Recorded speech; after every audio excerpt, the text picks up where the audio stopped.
नमस्कार, मी श्वेता अंकले. Tarun Bharat news bulletin मध्ये आपल्या सर्वांचे स्वागत. आता पाहूया ठळक घडामोडी. बेळगावातील खासगी जय किसान होलसेल भाजी मार्केटला कृषी उत्पन्न बाजार समिती अर्थात एपीएमसी व कृषी विक्री विभागाने मोठा धक्का दिलाय. परवाना, नियम व अटींचा भंग केल्याच्या कारणावरून एपीएमसी संचालक मंडळाने जय किसान भाजीपाला व्यापारी संघटनेचा ट्रेडिंग परवाना रद्द करण्याचे आदेश जारी केले आहेत. या संदर्भात अॅडव्होकेट नितीन बोलबंडी यांनी आयोजित पत्रकार परिषदेत माहिती देताना सांगितले की शेतकरी हितासाठी दिलेला परवाना योग्य प्रकारे वापरला जात नसून परवाना अटींचे उल्लंघन वारंवार झाले आहे. शासनाने नियुक्त केलेल्या अधिकाऱ्यांच्या तपासणी अहवालानुसार भाजी मार्केटमधील व्यवहार शेतकरी हिताच्या विरोधात असून नियमबाह्य व्यवहार चालू होते. शिवाय बुडा जमीन रूपांतरणाचे आदेशही पूर्वीच रद्द करण्यात आले होते. ही बाबही अधिकृतरित्या स्पष्ट करण्यात आली. या कारवाईमुळे जय किसान भाजी मार्केटमधील व्यापाऱ्यांमध्ये संभ्रम आणि अस्वस्थता पसरली आहे. तसेच जय किसान भाजी मार्केट तातडीने बंद करून एपीएमसी भाजी मार्केट येथे सुरू करण्यात यावे असा सक्त आदेश बेळगाव जिल्हाधिकारी मोहम्मद रोशन यांनी आदेशपत्रातून बजावला आहे. तवंदी घाटामध्ये राष्ट्रीय महामार्गावर हॉटेल व्हाईट हाऊसजवळ झालेल्या भीषण दुचाकी अपघातात सुरेश सदाशिव कांबळे वय 48 राहणार भिवशी हे जागीच ठार झाले, तर शोभा शंकर कांबळे वय 45 राहणार जत्राट या गंभीर जखमी झाल्या आहेत. प्राप्त माहितीनुसार सुरेश कांबळे हे आपल्या परिचित महिलेसोबत दुचाकीवरून संकेश्वरच्या दिशेने जात होते. दरम्यान महामार्गाच्या कडेला MHCR 6316 क्रमांकाचा ट्रक थांबला होता. हॉटेल व्हाईट हाऊसजवळ आले असता एका अज्ञात वाहनाने दुचाकीला जोरदार धडक दिली. या धडकेमध्ये सुरेश कांबळे यांचा जागीच मृत्यू झाला, तर शोभा कांबळे या गंभीर जखमी झाल्या. अपघाताची माहिती मिळताच निपाणी शहर पोलीस ठाण्याचे सर्कल पोलीस निरीक्षक BS तळवार व त्यांच्या सहकाऱ्यांनी घटनास्थळी धाव घेत पंचनामा केला. बेळगाव धारवाड व्हाया कित्तूर या प्रस्तावित नवीन रेल्वे मार्गासाठी भूसंपादनाचे काम अंतिम टप्प्यात आले असून लवकरच प्रत्यक्ष रेल्वे कामास सुरुवात होणार आहे अशी माहिती रेल्वे राज्यमंत्री व्ही सोमण्णा यांनी दिली. सोमवारी बेळगाव दौऱ्यावर आले असताना पत्रकारांशी बोलताना त्यांनी या संदर्भातील माहिती स्पष्ट केली. या रेल्वे मार्गाच्या उभारणीनंतर बेळगाव, कित्तूर आणि धारवाड या तीनही भागांचा परस्पर रेल्वे संपर्क अधिक बळकट होणार आहे. यामुळे प्रवाशांचा प्रवास अधिक सुलभ, जलद आणि सुरक्षित होईल असा विश्वास त्यांनी व्यक्त केला. रेल्वे विभागाकडून बेळगावमध्ये प्रवाशांच्या सुविधांसाठी अत्याधुनिक पायाभूत सुविधा विकसित करण्यावर भर दिला जातोय. फूट ओव्हरब्रिजच्या कामाला गती देणे, स्टेशन परिसरातील गर्दी नियंत्रित करणे तसेच प्रवाशांच्या सुरक्षित व सुसंघटित प्रवास सुनिश्चित करणे या उद्देशाने विविध उपाययोजना राबवल्या जात आहेत. याशिवाय लोंढा मिरज लोहमार्गाचे दुहेरीकरणाचे काम पूर्ण झाले असल्याची माहितीही त्यांनी दिली. या कामामुळे रेल्वे वाहतुकीचा वेग व कार्यक्षमता वाढणार असून उत्तर कर्नाटकातील रेल्वे सेवा अधिक सक्षम होणार आहे. टिळकवाडी परिसरातील मंगळवार पेठेतील रहिवासी गीता गवळी या महिलेच्या निर्घृण खून प्रकरणामध्ये आरोपीला फाशीची शिक्षा देण्यात यावी या मागणीसाठी आज सोमवारी गवळी समाजातील महिलांनी पोलीस आयुक्त कार्यालयावर भव्य मोर्चा काढला. टिळकवाडी येथील मंगळवार पेठेत घरकामाहून परतलेल्या गीता गवळी यांचा तिचा दीर गणेश गवळी याने धारदार चाकूने हल्ला करून निर्घृण खून केला होता. या घटनेने संपूर्ण बेळगाव हादरून गेलं होतं. संपूर्ण परिसरात खळबळ माजली होती. प्रसंगी परिसरातील असंख्य महिलांनी मयत गीता हिला न्याय मिळवून द्यावा तसेच आरोपीस तात्काळ फाशी द्या अशा आशयाचे फलक दर्शवत तसेच जोरदार घोषणा देत निदर्शने केली. यावेळी बेळगाव पोलीस उपायुक्त NV भरमणी यांना निवेदन सादर करत आरोपी गणेश गवळी याच्यावर कठोरातील कठोर कारवाई करावी अशी मागणी करण्यात आली. कर्नाटक सरकारने बेंगळूर येथील शिवाजीनगर मेट्रो रेल्वे स्थानक याचे नाव बदलून सेंट मेरी मेट्रो स्थानक करण्याचा प्रस्ताव पुढे घेतल्याने तीव्र विरोधाला सामोरे जावे लागत आहे. या प्रस्तावित निर्णयाविरोधात श्रीराम सेना हिंदुस्थानकडून आज सोमवारी बेळगाव जिल्हाधिकारी कार्यालयावर मोर्चा काढण्यात आला आणि निवेदन देण्यात आले. हा मोर्चा रमाकांत कोंडुस्कर यांच्या नेतृत्वाखाली पार पडला. यावेळी शिवप्रेमी नागरिक, हिंदुत्ववादी कार्यकर्ते आणि श्रीराम सेनेचे पदाधिकारी मोठ्या संख्येने उपस्थित होते. मोर्चादरम्यान दिलेल्या निवेदनात शिवाजीनगर हे नाव ऐतिहासिक, सांस्कृतिक व जनतेच्या भावना जोपासणारे आहे. छत्रपती शिवाजी महाराजांचे नाव असलेले हे स्थानक कोणत्याही परिस्थितीत बदलले जाऊ नये अशी मागणी करण्यात आली. सरकारने तात्काळ हा निर्णय मागे घेऊन छत्रपती शिवाजी महाराज मेट्रो स्थानक हेच नाव कायम ठेवावं, अन्यथा तीव्र आंदोलन छेडण्यात येईल असा इशाराही यावेळी देण्यात आला. होनगा येथील मातंगी गल्लीमध्ये उभ्या करण्यात आलेल्या टाटा मॅजिक मंत्रा वाहनाला आग लावल्याप्रकरणी भैरू कल्लाप्पा नाईक या तरुणावर काकटी पोलीस ठाण्यात एफआयआर दाखल करण्यात आलाय. शनिवार दिनांक 13 सप्टेंबर रोजी रात्री उशिरा ही घटना घडली होती. पोलिसांनी आरोपीला ताब्यात घेऊन चौकशी सुरू केली आहे. फिर्यादी शिवानंद कऱ्याप्पा कुलमनट्टी यांनी पोलिसांकडे दिलेल्या माहितीमध्ये भैरूने वाहनाच्या काचा फोडून शिवीगाळ आणि धमकी दिली होती की रात्री तुमचे वाहन पेटवून देईन. धमकी दिल्याप्रकारे त्याने त्याच दिवशी मध्यरात्री 12:30च्या सुमारास KA22C6804 या वाहनाला आग लावली. या प्रकरणी गुन्हा दाखल करण्यात आलाय. या प्रसंगी वाहनाचं मोठ्या प्रमाणात नुकसान झालं असून परिसरात दहशतीचं वातावरण निर्माण झालंय. पोलीस अधिक तपास करत आहेत. ईद ए मिलाद मिरवणुकीच्या पार्श्वभूमीवर शहरात लागू करण्यात आलेल्या मद्य विक्री बंदी आदेशाचे उल्लंघन करत अशोकनगर परिसरात सुरू असलेल्या बेकायदेशीर दारू विक्रीवर माळ मारुती पोलिसांनी छापा टाकत 13,170 रुपयांचा दारूसाठा जप्त केला आहे. मात्र पोलिसांची चाहूल लागताच संबंधित आरोपी घटनास्थळावरून फरार झाले.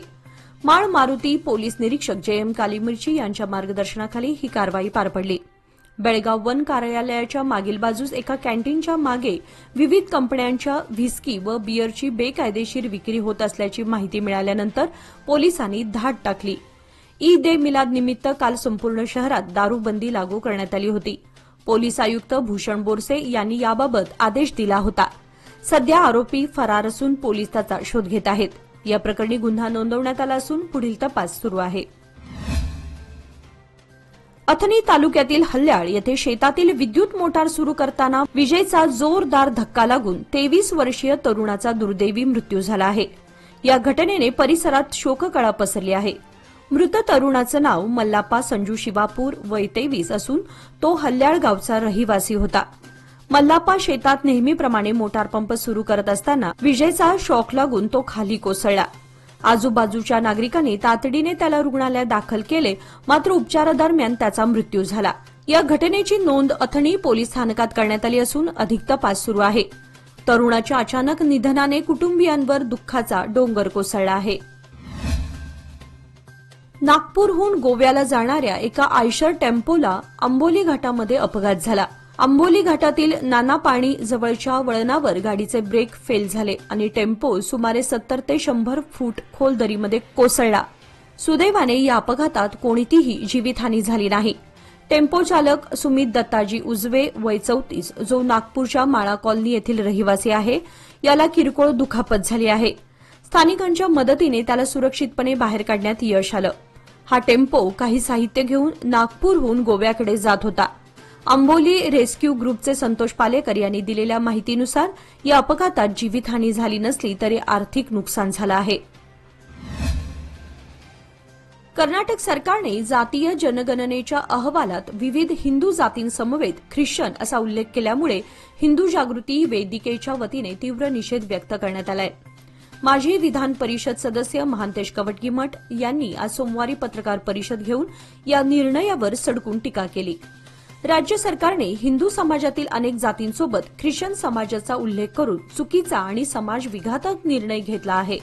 हा एक चुकीचा प्रकार असून आम्ही त्याचा निषेध करतो, असे कवटगीमठ म्हणाले. त्यांनी नमूद केले की अक्कसाळीक, बंजारा, गोळळा, जंगम, कुरवा, लमानी, मांग, नेकरदार, रेड्डी, शेटगार, वाल्मिकी अशा तब्बल 46 हिंदू जातींच्या मागे ख्रिश्चन असा उल्लेख करण्यात आला असून ही नोंद मागे घेण्याची मागणी केली आहे. भाजप नेते MB जिर्ली यांनी यावेळी बोलताना सांगितले की आरक्षणासारख्या संवेदनशील विषयावर समाज कल्याण विभागाने स्वतंत्र सर्वेक्षण करून सरकारला अहवाल द्यावा. मात्र काँग्रेस सरकारने कांतराजू समितीचा अहवाल स्वीकारण्यास टाळाटाळ केली आहे. यावेळी विनोद डोड्डानावर, इरन्ना दयानंदवर, दिगंबर पवार, महादेव राठोड, संदीप जिरग्याळ, रोहन जवळी, राजेंद्र मुदकेकर आदी पदाधिकारी उपस्थित होते. 3 दशके विश्वासाची, 30 वर्षे लोकमान्याची. सादर आहे लोकमान्य आनंदोत्सव निवेश योजना. 30 महिन्यांच्या ठेवीवर 10.50% व्याज. ज्येष्ठ नागरिकांसाठी अर्धा टक्का अधिक. अधिक माहितीसाठी आमच्या नजीकच्या शाखेला भेट द्या किंवा कॉल करा 180021245050. लोकमान्य, प्रत्येक पावलावर तुमच्या सोबत. फक्त सभासदांकरिता. नियम व अटी लागू.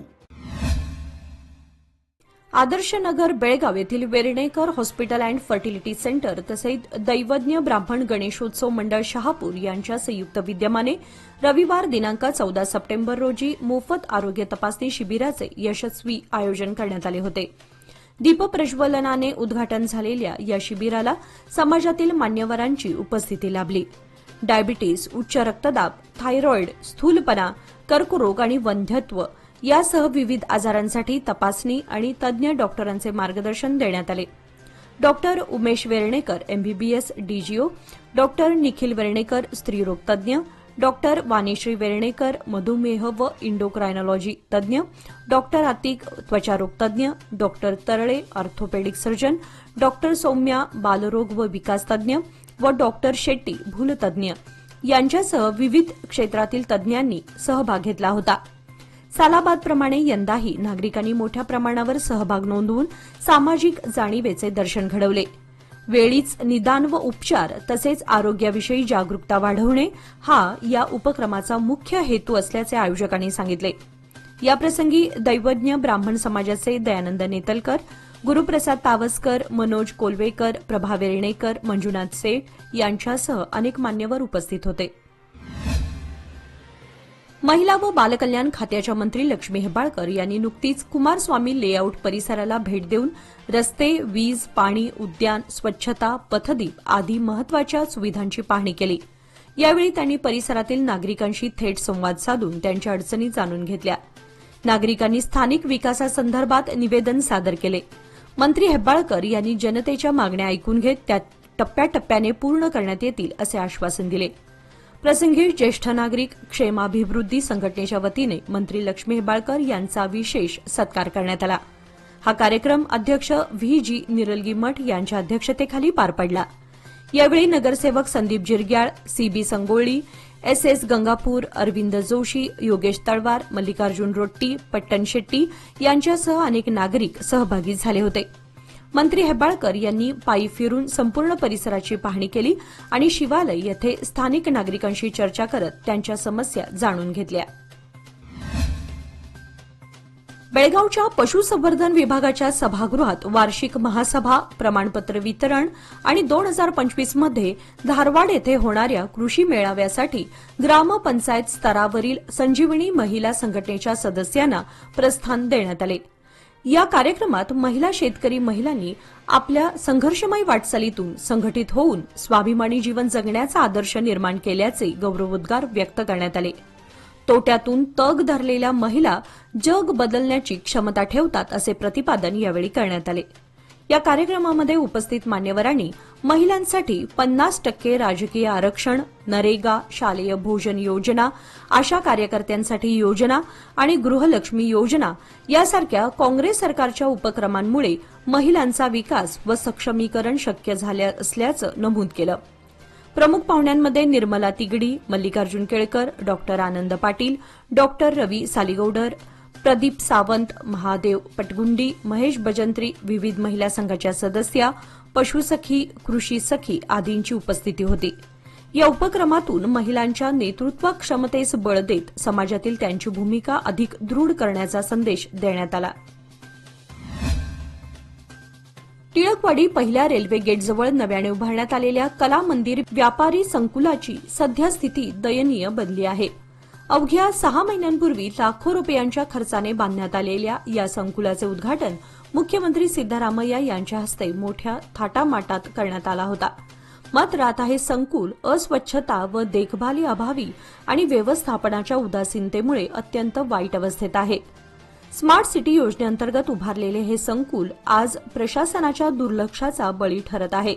स्थानिक व्यापाऱ्यांनी प्रशासन आणि स्मार्ट सिटी प्रकल्प अधिकाऱ्यांकडे तात्काळ स्वच्छता आणि दुरुस्तीची मागणी केली आहे. अन्यथा संकुलात व्यापारी आणि नागरिकांची गैरसोय होणार असल्याचं त्यांनी स्पष्ट केलं. निपाणी शहरातील बेळगाव नाका परिसरात गेल्या 3 आठवड्यांपासून सुरू असलेल्या जलवाहिनी गळतीमुळे शेकडो लिटर पाणी वाया गेल्यानंतर अखेर रविवारी निपाणी नगरपालिकेने दुरुस्तीच्या कामास सुरुवात केली आहे. मात्र इतक्या उशिराने कारवाई केल्याबद्दल नागरिकांमध्ये तीव्र नाराजी व्यक्त होत आहे. दैनिक तरुण भारतने 1 सप्टेंबर रोजी या संदर्भात सविस्तर वृत्त प्रकाशित केलं होतं. त्यानंतर प्रशासन हल्लं असलं तरीही गेल्या अनेक दिवसांपासून होणाऱ्या पाणी वाटपाच्या अपव्ययाला जबाबदार कोण असा सवाल नागरिक करताहेत. शिवाजीनगर बेळगाव नाका हा महामार्गावरचा प्रमुख रस्ता असून येथून यरनाळ, शिरगुप्पी, शेंडूर तसेच निपाणीतील बिरदेवनगर, हुडको कॉलनी, तहसीलदार प्लॉट अशा उपनगरांकडे जाणारी वाहतूक मोठ्या प्रमाणावर सुरू असते. पाणी गळतीमुळे या ठिकाणी केवळ पाण्याची नासाडी नाही झाली तर सततच्या वाहतूक कोंडीनेही नागरिकांना त्रास सहन करावा लागला. नगरपालिका वेळेत ही गळती थांबू शकली असती तर अमूल्य पाण्याची बचत झाली असती आणि वाहतुकीलाही अडथळा निर्माण झाला नसता, अशा संतप्त प्रतिक्रिया नागरिकांनी दिल्या आहेत. खानापूर तालुक्यातील हुळंद येथे आपली जनावरे चारण्यासाठी गेलेल्या एका शेतकऱ्यावर अस्वलाने हल्ला करून गंभीर जखमी केल्याची घटना रविवारी संध्याकाळी 5:30च्या सुमारास घडली. जखमी शेतकऱ्याचं नाव वासुदेव नारायण गावडे, वय 60 असं असून सध्या त्यांच्यावर बेळगाव येथील शासकीय रुग्णालयात उपचार सुरू आहेत.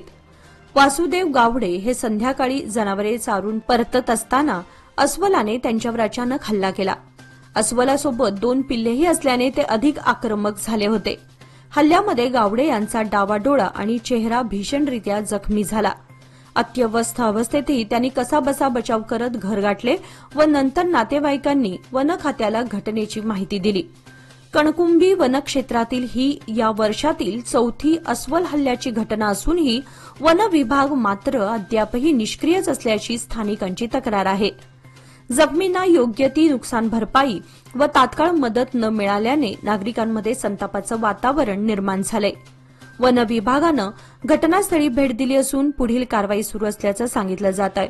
मात्र सतत वाढत असलेल्या वन्यजीव हल्ल्यांवर प्रतिबंधात्मक उपाययोजना तातडीने राबवाव्यात अशी जोरदार मागणी नागरिकांकडून होत आहे. सर्वोच्च न्यायालयाने सोमवारी वक्फ सुधारणा कायदा 2025 वर मोठा निकाल दिलाय. कायद्याला स्थगिती देण्याच्या मागणीवर विचार करण्यास न्यायालयाने नकार दिलाय. या कायद्याला केवळ दुर्मिळातील दुर्मिळ प्रकरणांमध्ये स्थगिती दिली जाऊ शकते.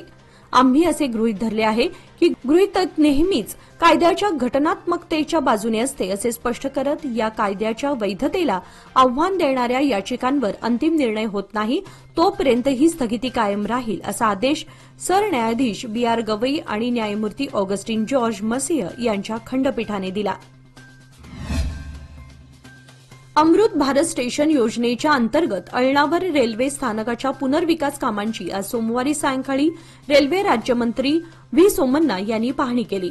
प्रवाशांना अधिक सुविधा मिळाव्यात तसेच रेल्वे स्थानकाचा सर्वांगीण विकास व्हावा यासाठी संबंधित अधिकाऱ्यांना आवश्यक सूचना देण्यात आल्या. या पाहणीवेळी खासदार विश्वेश्वर हेगडे कागेरी, हुबळी विभागीय रेल्वे व्यवस्थापक बेला मीणा आणि रेल्वे विभागाचे वरिष्ठ अधिकारी आदी उपस्थित होते.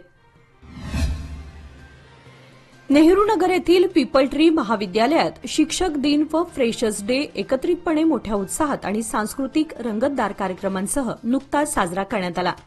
विद्यार्थी राजभवनमध्ये पार पडलेल्या या कार्यक्रमात विविध सांस्कृतिक आणि सन्मान सोहळ्याचे आयोजन करण्यात आले होते. कार्यक्रमाच्या प्रारंभी प्राचार्य, मुख्याध्यापक, शिक्षक यांचा शाल, श्रीफळ व स्मृतिचिन्ह देऊन मान्यवरांच्या हस्ते सत्कार करण्यात आला. यावेळी पीपल ट्री कॉलेजचे डीन संतोष एमजी, डिग्री विभाग प्रमुख प्राध्यापक अविनाश अख्खी, पदवीपूर्व महाविद्यालयाचे प्राचार्य उमेश बेळगुंदी आदी मान्यवर उपस्थित होते. कार्यक्रमात विद्यार्थ्यांनी नृत्य, गायन, फॅशन शो आदींच्या माध्यमातून आपली कला सादर केली. फ्रेशर्स विद्यार्थ्यांनी नव्या उमंगाने सहभागी होत कार्यक्रमात रंगत आणली.